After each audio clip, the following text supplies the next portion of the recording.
Good morning, everyone. Today we will be discuss about physical education. What is physical education? Physical education, the word physical education is derived from two separate words, physical and education. The word physical means related to the body and education means systematic instructions or training. So the word physical education means systematic instruction relating to body. Physical education എന്ന് പറയുമ്പോൾ രണ്ട് വേർഡായിട്ടാണ് separate ചെയ്തിരിക്കുന്നത്. അതിൽ physical means നമ്മുടെ body ആയിട്ട് relate ചെയ്ത് വരുന്നതാണ്. Body എന്ന് പറയുമ്പോൾ ഓൾ ഫങ്ഷൻസ്, ബോഡി ആയിട്ട് റിലേറ്റ് ചെയ്യുന്ന എല്ലാ ഫങ്ഷൻസിനെയാണ് ബോഡി ഫിസിക്കൽ എന്ന് പറയുന്നത്. പിന്നെ എഡ്യൂക്കേഷൻ, എഡ്യൂക്കേഷൻ എന്ന് പറയുമ്പോൾ നമുക്ക് റിലേറ്റ് ചെയ്ത ബോഡി ആയിട്ട് പഠിക്കുമ്പോൾ നമ്മൾ കുറെ കാര്യങ്ങൾ പഠിക്കുന്നുണ്ട്. അത് എങ്ങനെ മെയിൻറ്റെയിൻ ചെയ്യണം, എങ്ങനെ ഹെൽത്തി ആയിട്ട് ലൈഫ് കൊണ്ടുപോകണം, അതിനുള്ള ഒരു സിസ്റ്റമാറ്റിക് ഇൻസ്ട്രക്ഷൻസിനെയാണ് എന്ത് എഡ്യൂക്കേഷൻ എന്ന് പറയുന്നത്. അതിനെക്കുറിച്ച് ഒരു നല്ലൊരു നോളേജ് ഉണ്ടാവുക, അവെയർ ആയിരിക്കുക. അതാണ് systematic instructions or training. Training കൊടുത്തുകൊണ്ട് ബോഡിനെ ബിൽഡ് ചെയ്യുക, നല്ല ഹെൽത്തി ലൈഫ് സ്റ്റൈൽ കൊണ്ടുവരിക.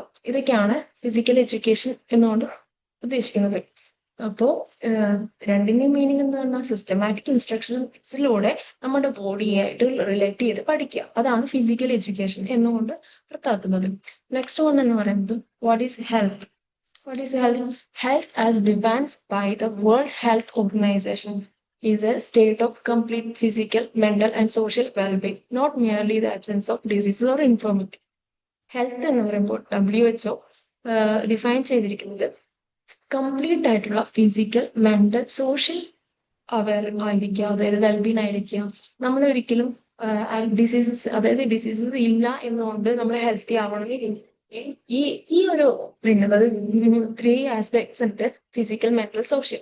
ഇത്രയും ആസ്പെക്ട്സ് കൂടെ ഇൻക്ലൂഡ് ആയാൽ മാത്രമാണ് നമ്മളുടെ ഒരു ഇൻഡിവിജ്വൽസ് ഹെൽത്തി ബോഡി ബിൽഡ് ചെയ്യുക എന്ന് പറയുന്നത്.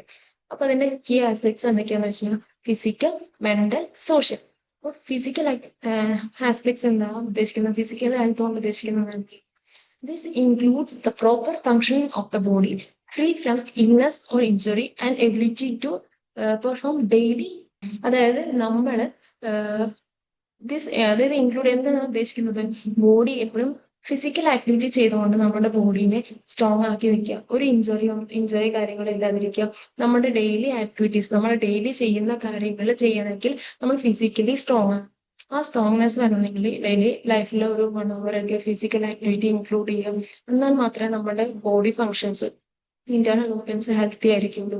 ആ ഫങ്ഷൻസ് പ്രോപ്പറായിട്ട് നടത്തണമെന്നുണ്ടെങ്കിൽ ഫിസിക്കൽ ഹെൽത്തിന് ഇമ്പോർട്ടൻസ് ഉണ്ട്. അതാണ് ഫിസിക്കൽ ഹെൽത്ത് കൊണ്ട് ഉദ്ദേശിക്കുന്നത്. നെക്സ്റ്റ് വൺ എന്ന് പറയുന്നത് മെന്റൽ ഹെൽത്ത്. മെന്റൽ ഹെൽത്ത് എന്തായിരിക്കും, നമ്മൾ കുറെ വർക്ക് ചെയ്യുന്ന ആൾക്കാരായിരിക്കും, കുറെ നമുക്ക് സ്ട്രെസ്സും കാര്യങ്ങളും ഇല്ലാത്ത ഒരാളുണ്ടാവില്ല. അപ്പോൾ സ്ട്രെസ്സും ആൻസൈറ്റിയും ഡിപ്രഷനൊക്കെ അടിക്കുന്ന ആൾക്കാരുണ്ടാവും. അപ്പൊ നമ്മൾ ഫിസിക്കലി ഹെൽത്തി ആണെങ്കിൽ കൂടി മെന്റലി നമ്മൾ സ്ട്രോങ് ആയാൽ മാത്രമാണ് നല്ലൊരു ഹെൽത്തി ലൈഫ് എന്ന് പറയാൻ പറ്റുള്ളൂ. നമ്മൾ ഡിപ്രഷനിലാവുമ്പോൾ നമ്മൾക്ക് പല ആരോഗ്യ പ്രശ്നങ്ങളും കാര്യങ്ങളും ഒക്കെ വരാൻ ചാൻസ് ഉണ്ട്. അതാണ് this involves emotional wellbeing, the ability to cope with stress and the capacity to think clearly and make sound decision. അപ്പോൾ നമുക്ക് ഒരാളുണ്ട്, നമുക്ക് തിങ്ക് ചെയ്യാനുണ്ട്, ഒരു ക്ലിയർ ആയിട്ട് തിങ്ക് ചെയ്യാനുള്ള നല്ല ചിന്താഗതിയിൽ വരണമെന്നുണ്ടെങ്കിൽ നമ്മൾ മെന്റലി സ്ട്രോങ് ആയിരിക്കണം. അതാണ് മെന്റൽ ഹെൽത്ത് കൊണ്ട് ഉദ്ദേശിക്കുന്നത്. സോഷ്യൽ ഹെൽത്ത് എന്ന് പറയുമ്പോൾ this refers to the ability to interact effectively with others, build, maintain relationship and contribute to society. അതായത് നമ്മൾക്ക് സോഷ്യൽ ഹെൽത്ത് എന്ന് പറയുമ്പോൾ നമ്മൾ മറ്റൊരാളായിട്ട് ഇന്ററാക്ട് ചെയ്യുന്ന രീതി, അവരുമായിട്ട് കമ്മ്യൂണിക്കേറ്റ് ചെയ്യുന്ന രീതി, അതൊക്കെ നമ്മൾ ഹെൽത്തി ആയിട്ടുള്ള ഒരാൾക്ക് മാത്രമേ അങ്ങനെ പറ്റുള്ളൂ. നമ്മളിപ്പോൾ സ്ട്രെസ് ഉള്ള ആളാണെങ്കിൽ മറ്റൊരാളായിട്ട് ഇന്ററാക്ട് ചെയ്യുന്ന രീതി വേറെ ആയിരിക്കും. സ്ട്രെസ് ഫ്രീ ആയിട്ടുള്ള ഒരാളെ ഇന്ററാക്ട് ചെയ്യുന്ന രീതി വേറെ ആയിരിക്കും. അപ്പൊ നമ്മൾ ഹെൽത്തി ആയിട്ടിരിക്കുന്ന ഒരാൾക്ക് മാക്സിമം സൊസൈറ്റി ആയിട്ട് നല്ലൊരു കമ്മ്യൂണിക്കേഷൻ മെയിൻറ്റെയിൻ ചെയ്യാൻ സാധിക്കും. നമ്മുടെ ലൈഫിലെ ഏറ്റവും ഇമ്പോർട്ടൻ്റ് ആയ ഒരു കാര്യമാണ് ന്യൂട്രീഷൻ എന്ന് പറയുന്നത്. ന്യൂട്രീഷൻ എന്ന് പറഞ്ഞാൽ ഡെയിലി നമ്മുടെ ഡയറ്ററി ഹാബിറ്റ്സ് ഉള്ളവർക്ക് ഭയങ്കര ഹെൽത്തി ആയിരിക്കും. ഈ ഡയറ്റ് നമ്മൾ ഉദ്ദേശിക്കുന്നത് എന്താ, നമ്മൾ ഫുഡ് കൺട്രോൾ ചെയ്യുക എന്നതല്ല ഡയറ്റ് എന്ന് ഉദ്ദേശിക്കുന്നത്. ഡയറ്റിൽ ഒരു 6 കമ്പോണൻസ് ഓഫ് ന്യൂട്രീഷൻ വരുന്നുണ്ട്. ആ ന്യൂട്രീഷൻസ് ഇൻക്ലൂഡ് ചെയ്തുകൊണ്ടുള്ള ഫുഡ് കഴിക്കണം. ആ അടങ്ങിയിട്ടുള്ള ഫുഡ് കഴിക്കുമ്പോഴാണ് കറക്റ്റ് പ്രോപ്പർ ഒരു ന്യൂട്രീഷൻ എന്ന് പറയുന്നത്. അപ്പൊ the essential type of nutrition are carbohydrates, proteins, fat, vitamins, minerals and water. ഇതൊക്കെയാണ് 6 കമ്പോണൻസ് ഓഫ് ന്യൂട്രിയൻസ് എന്ന് പറയുന്നത്. ഇതിന്റെ ഇമ്പോർട്ടൻസ് എന്താണ്? These nutrients play distinct role in supporting various body functions from providing energy to building and repairing tissues. നമുക്ക് energy, more energy, നമ്മുടെ daily ലൈഫിൽ വേണ്ട maximum energy produce ചെയ്യാം.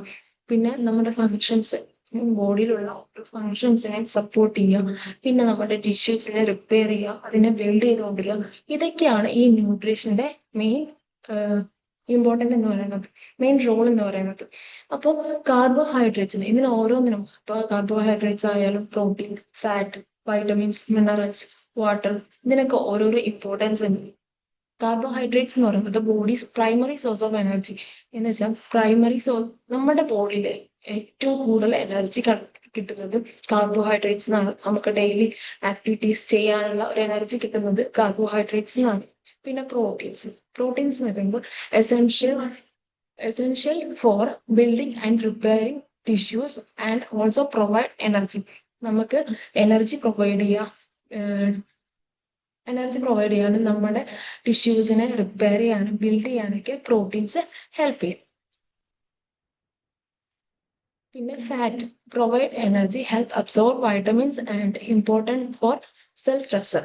നമുക്ക് ഫാറ്റിന്റെ ഇമ്പോർട്ടൻസ് എന്ന് വെച്ച് കഴിഞ്ഞാൽ നമുക്ക് എനർജി പ്രൊവൈഡ് ചെയ്യുന്നുണ്ട്, അതുപോലെ തന്നെ നമ്മുടെ വൈറ്റമിൻസ് അബ്സോർബ് ചെയ്യുന്നുണ്ട്. പിന്നെ സെല്ലിന്റെ സ്ട്രക്ചർ ഇംപ്രൂവ്, അതായത് ഇമ്പോർട്ടൻ്റ് ഓഫ് സെൽ സ്ട്രക്ചർ, നമുക്ക് സെല്ലിന്റെ സ്ട്രക്ചർ ഇമ്പോർട്ടൻ്റ് ആണ് ബോഡിയിൽ. അതിന്റെ മെയിൻ്റെനൻസും കാര്യങ്ങളൊക്കെ ഫാറ്റിലാണ് വരുന്നത്. പിന്നെ vitamins, organic components that are crucial for various metabolic process and overall health. നമ്മുടെ ഇപ്പോൾ വൈറ്റമിൻസിന്റെ കമ്പോണൻസ് എന്ന് പറയുമ്പോൾ നമ്മൾക്ക് മെറ്റബോളിക് പ്രോസസ് നടത്തണമെങ്കിൽ അതിന്റെ ക്രൂഷ്യൽ റോൾ വൈറ്റമിൻസ് ആണ്. പിന്നെ ഓവറോൾ ഹെൽത്തിലും വൈറ്റമിൻസ് ഇമ്പോർട്ടൻസ് ആണ്. പിന്നെ വരുന്നത് മിനറൽസ് എന്ന് പറയുമ്പോൾ inorganic substance that play a role in developing body tissues and supporting metabolic process. നമുക്ക് മെറ്റബോളിക് പ്രോസസ്സിനെ സപ്പോർട്ട് ചെയ്യാനും നമ്മുടെ ബോഡി ടിഷ്യൂസിന്റെ ഡെവലപ്മെന്റിനും വേണ്ടിയിട്ടാണ് എന്ത് മിനറൽസ് മിനറൽസിന്റെ റോൾ എന്ന് പറയുന്നത് ഇതൊക്കെയാണ്. പിന്നെ വരുന്നതാണ് വാട്ടർ എന്ന് പറയുന്നത് essential for hydration, nutrient support and regulate body temperature. അതായത് നമ്മുടെ എസെൻഷ്യൽ ഹൈഡ്രേറ്റ് ആവാനും, വാട്ടർ എന്ന് പറഞ്ഞാൽ ഹൈഡ്രേറ്റ് ആവാനും, ന്യൂട്രിയൻ ട്രാൻസ്പോർട്ട് ചെയ്യാനും, പിന്നെ റെഗുലേറ്റിംഗ് ബോഡി ടെമ്പറേച്ചറിനെ റെഗുലേറ്റ് ചെയ്യാനും ഹെൽപ്പ് ചെയ്യുന്നുണ്ട് വാട്ടർ എന്ന് പറയുന്നത്. Okay, thank you.